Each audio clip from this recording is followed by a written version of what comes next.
Educação à distância, mudando realidades.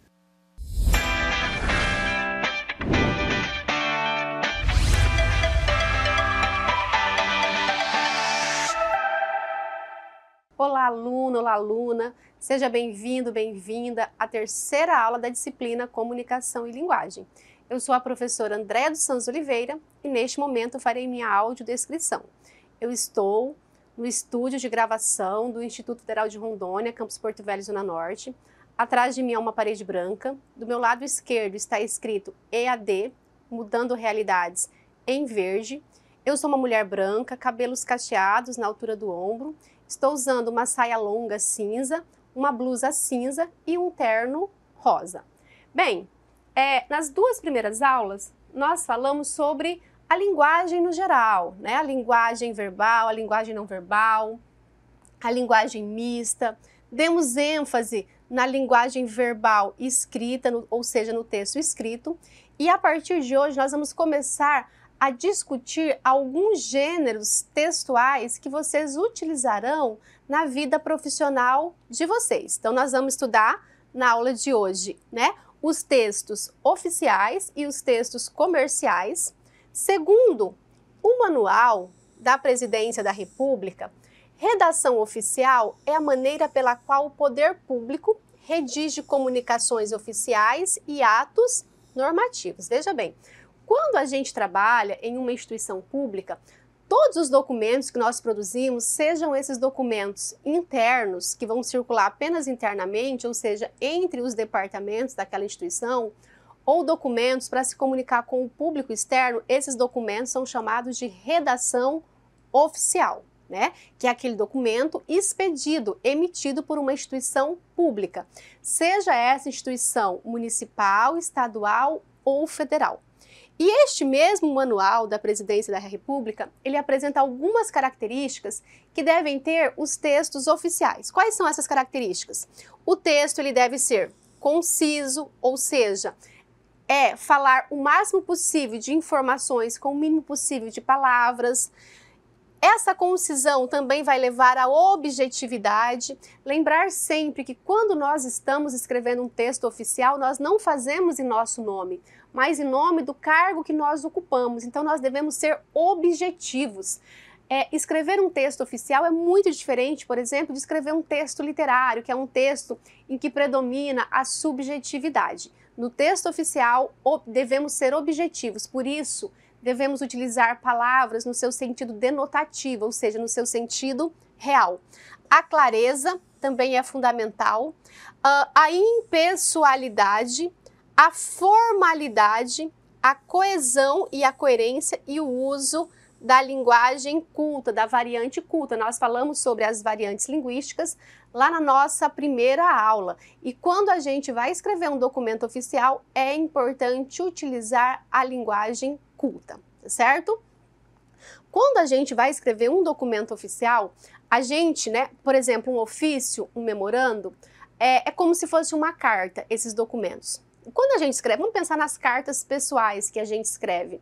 A gente sempre chama o outro pelo nome, vai escrever uma carta para a mãe, querido pai, né?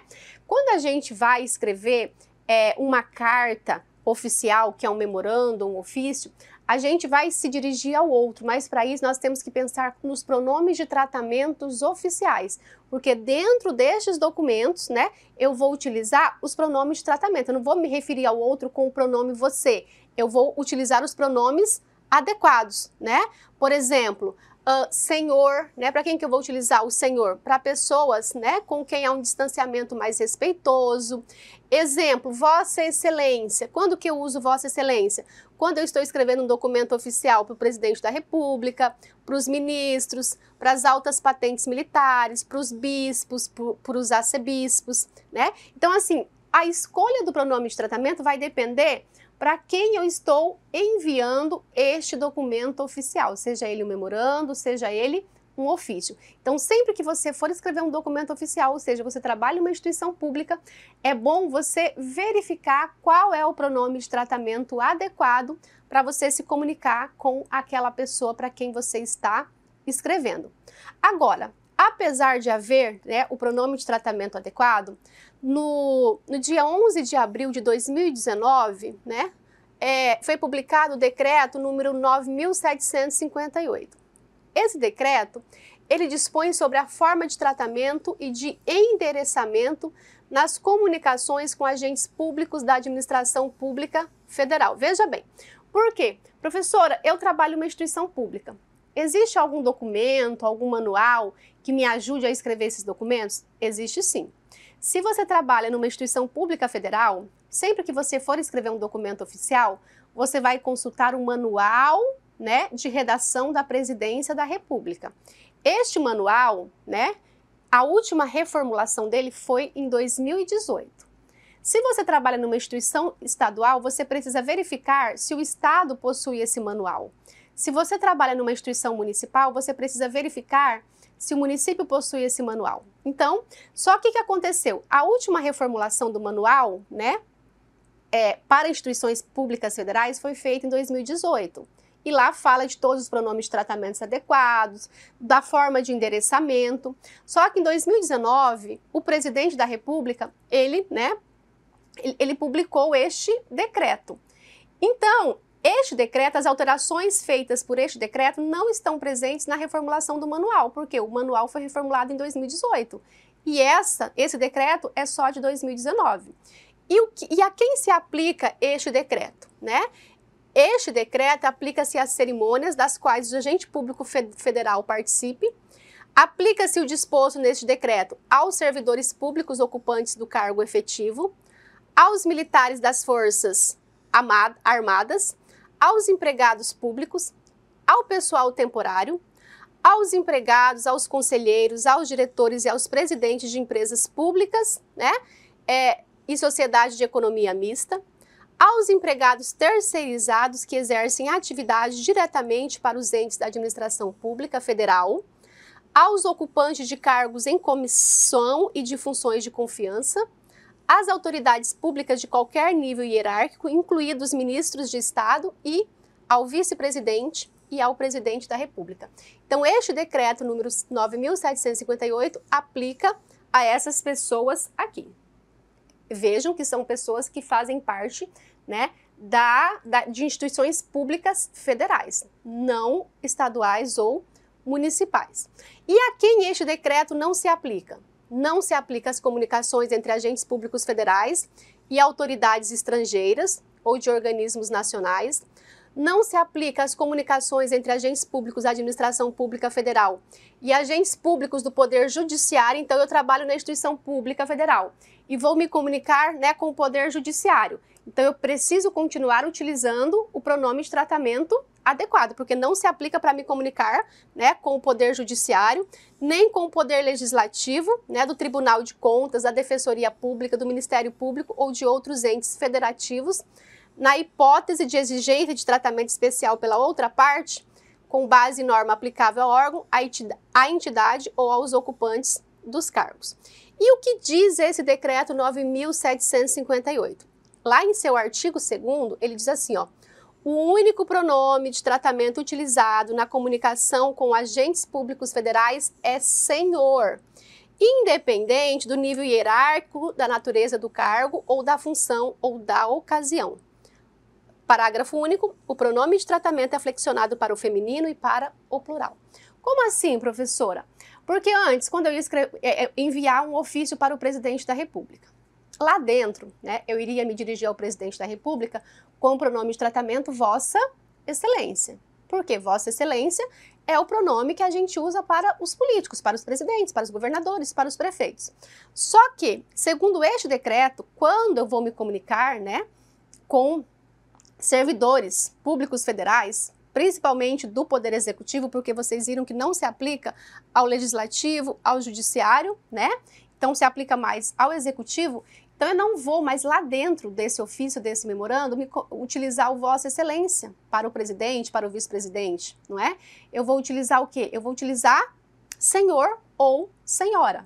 Outro exemplo, o pronome de tratamento adequado para reitor é Vossa Magnificência. Então, antes desse decreto, quando eu ia escrever, né, um ofício para o reitor, por exemplo, o reitor aqui do Instituto Federal de Rondônia, dentro deste ofício, quando eu ia me referir a ele, eu usava Vossa Magnificência, o pronome de tratamento Vossa Magnificência. Agora, depois deste decreto, significa que eu vou utilizar o senhor, né?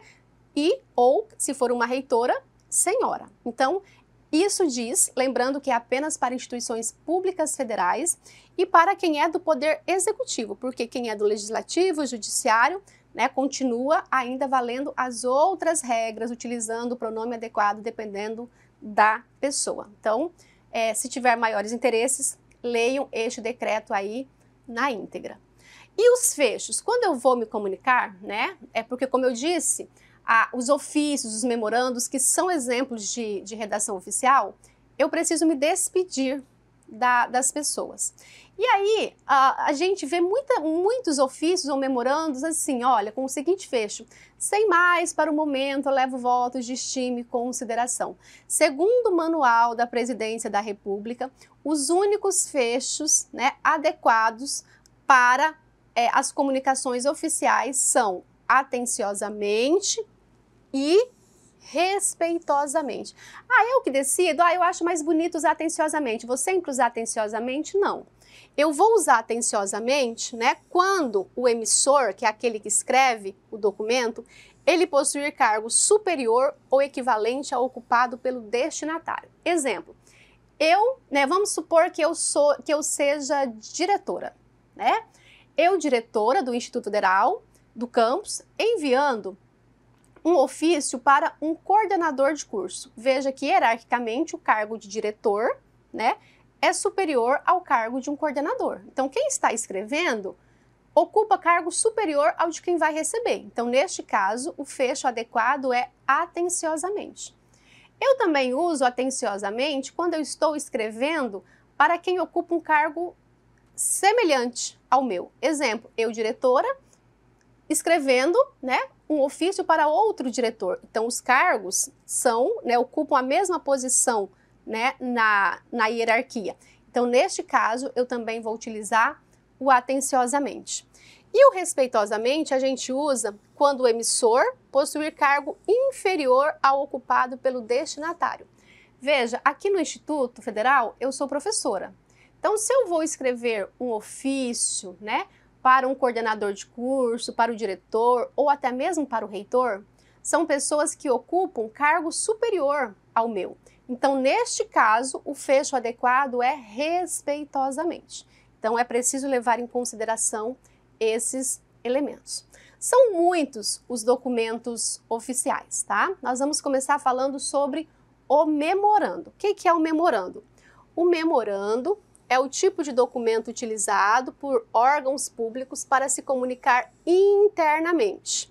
Então, veja que é apenas internamente, porque dentro de uma mesma instituição há vários setores. E esses setores precisam se comunicar. E aí, quando esses setores vão se comunicar internamente, eles utilizam o quê? O memorando. A principal característica desse documento é a agilidade. Dessa forma, seu uso deve pautar-se pela rapidez e pela agilidade, minimizando os procedimentos burocráticos, segundo Andrade e Henrique. Agora, veja bem, o memorando, ele era utilizado para a comunicação interna, ou seja, que são as comunicações entre os setores, até 2018, tanto instituições públicas federais, estaduais ou municipais. Entretanto, eu disse para vocês que o Manual da Presidência da República, que é um manual que rege, né, a escrita oficial apenas instituições públicas federais, ele não serve para estadual e nem para municipal, apenas a federal.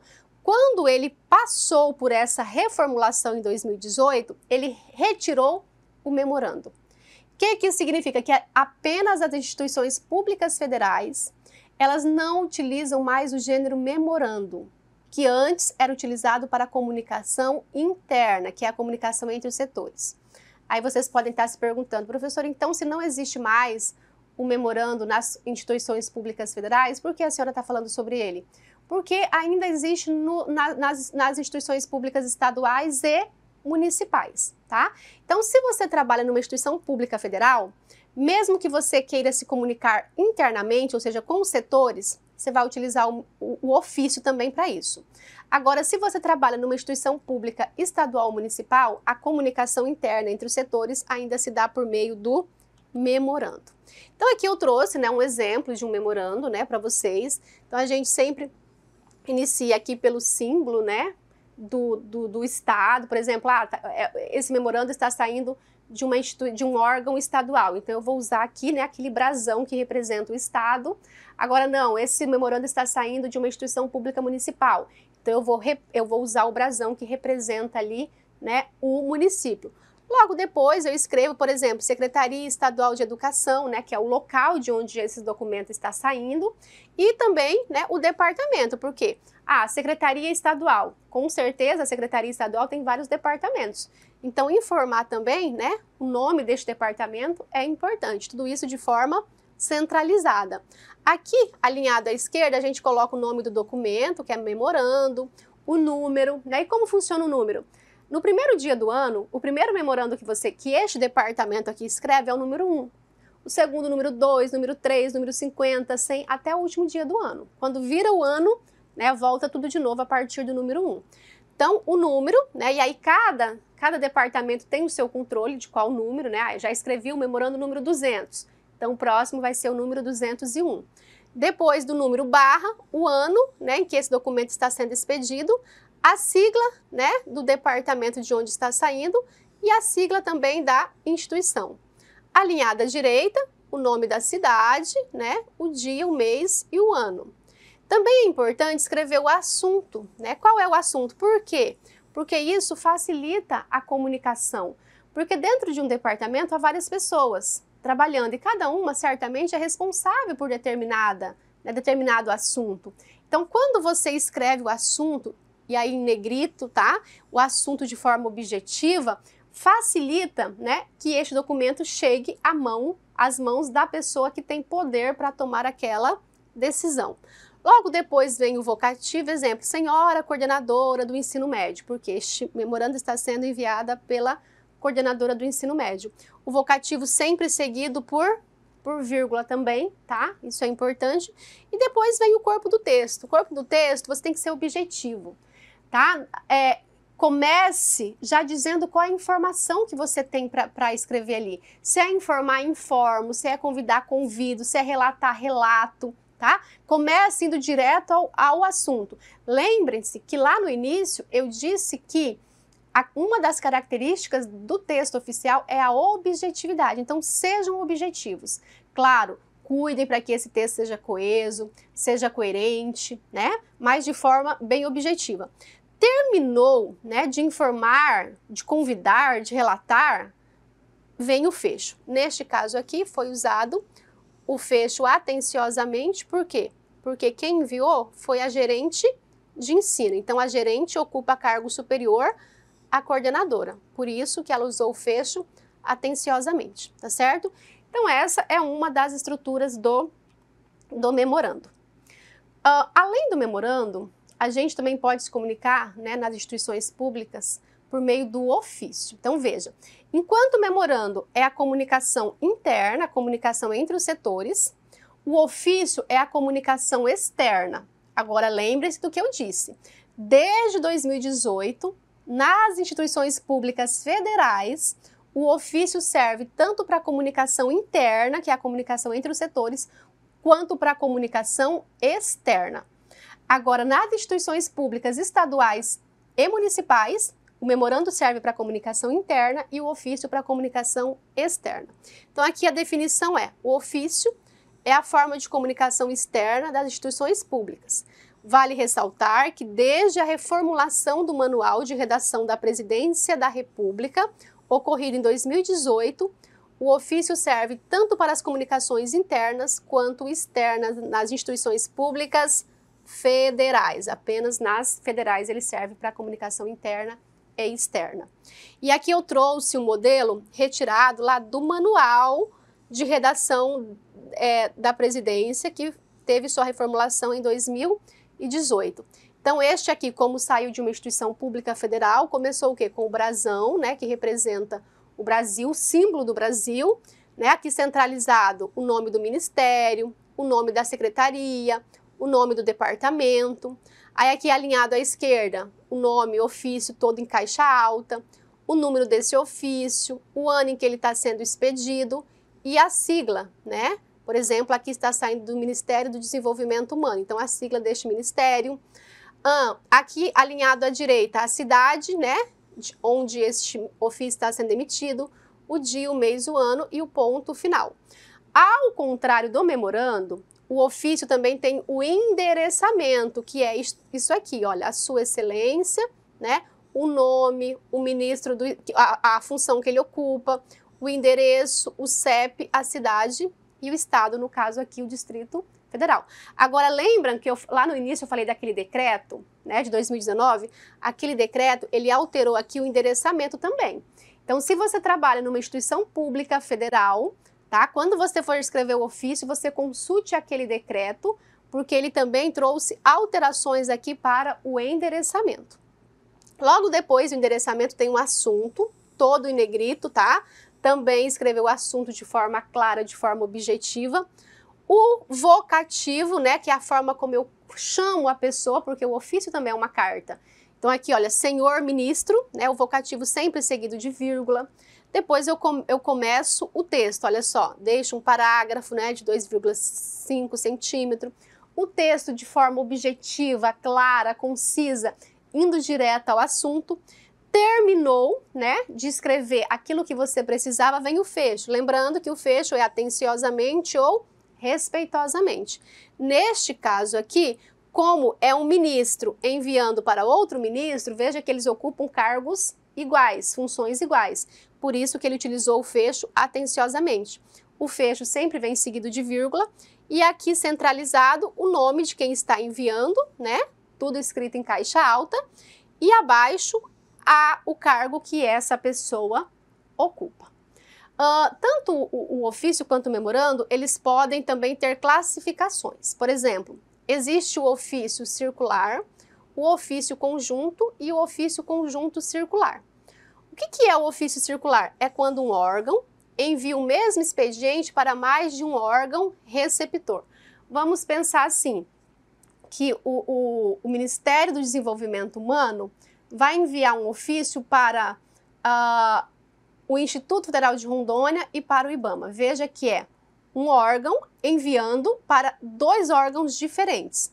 E aí vai chamar de ofício circular. Temos também o ofício conjunto, é quando mais de um órgão envia conjuntamente o mesmo expediente para um único órgão receptor.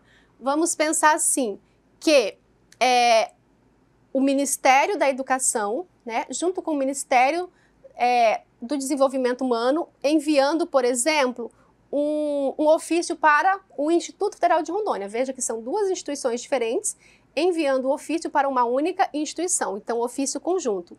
E ainda tem o ofício conjunto circular, é quando mais de um órgão, ou seja, dois, por exemplo, é o Ministério da Educação e o Ministério das Relações Internacionais, por exemplo, né, envia um ofício, o mesmo ofício, para dois órgãos receptores, certo? Então, há esse tipo, aí em vez de escrever apenas ofício, seria ofício circular, ofício conjunto ou ofício conjunto circular. Agora, pode ser que vocês não trabalhem numa instituição pública, nem federal, nem estadual e nem municipal, que vocês trabalhem em instituições privadas. Aí, neste caso, os documentos que vocês vão produzir, seja para comunicação interna ou externa, não é chamado de redação oficial. Por quê? Para ser redação oficial, tem que sair de uma instituição pública. Documentos expedidos em instituições privadas são chamados de documentos comerciais. Exemplo, nós temos a carta comercial, que é um desses documentos comerciais. A carta comercial, ela é uma forma de comunicação usada na área comercial e empresarial. Por não ser um documento oficial, ou seja, utilizado no setor público, não há regras rígidas na sua elaboração. O que se exige é que a linguagem do texto seja clara, objetiva e obedeça à norma padrão da língua portuguesa. Ou seja, não tem tantas regras quanto existe nos documentos oficiais, porque os documentos oficiais têm lá um manual dizendo como são escritos. Os documentos empresariais, comerciais, geralmente cada empresa, cada comércio, né, institui ali as suas as suas próprias regras. Mas eu trouxe aqui um exemplo, né, de uma forma que pode ser expedida uma carta comercial. É bom, né, colocar o timbre, que é aquela imagem que representa ali o meu comércio, a minha empresa. Logo depois, né, também de forma centralizada, o nome do meu comércio, da minha empresa. Alinhado à esquerda também é bom colocar o nome do documento, no caso aqui carta comercial, o número deste documento, né? Alinhado à direita, a cidade, o dia, o mês e o ano. Pode também, assim como no ofício, né, fazer um endereçamento, assunto, um vocativo. Só que na carta comercial, o vocativo ele é mais livre, prezada, né, prezada, prezado. O fecho também, né, na carta comercial não existe uma regra, tem que ser apenas atenciosamente ou respeitosamente. Então, algumas pessoas usam atentamente, cordialmente, é um texto mais livre, tá? Então, há possibilidade de outras formas de fecho na redação comercial, o que não é possível na redação oficial. Aí, o nome, né, da pessoa que está emitindo o documento e o cargo que essa pessoa ocupa. Gente, é isso. Eu espero que vocês tenham gostado da aula e nós nos encontramos para a última aula da disciplina Comunicação e Linguagem. Até lá!